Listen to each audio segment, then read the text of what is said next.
singură? E singură. Și aici pe casă a spus? Am pus folie din asta, cumpărat asta, dacă de pe internet. Îi ploua în casă, nu?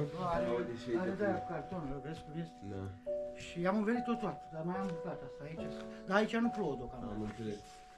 Și e singur, uite, viu, îi spart lemne, îi țândăresc, îi aduc la mine.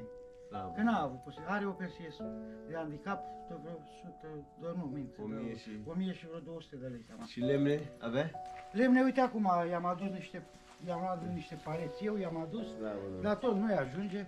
Și lemne i-am mai adus la casă, de-astea, de aprins, și chiar Dumnezeu, zici că Dumnezeu va ține pentru ea. Că am zis, Doamne, e ceva. Și mă bucur, fraților, mă bucur și mă voi ruga pentru voi ca Dumnezeu să vă dea putere, că numai Dumnezeu vă trimite pe unde puteți.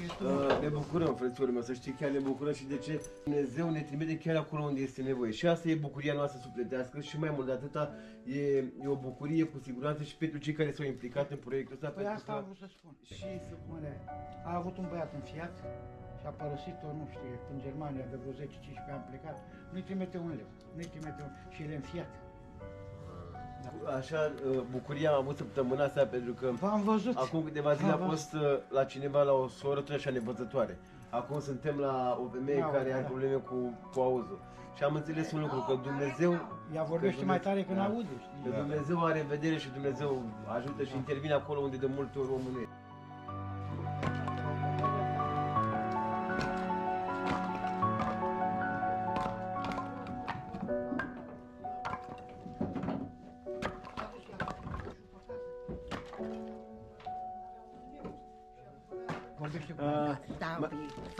Aveați nevoie de lemne?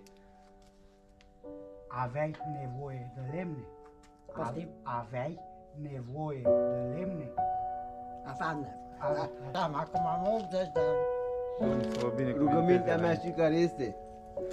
Să-i mulțumiți lui Dumnezeu.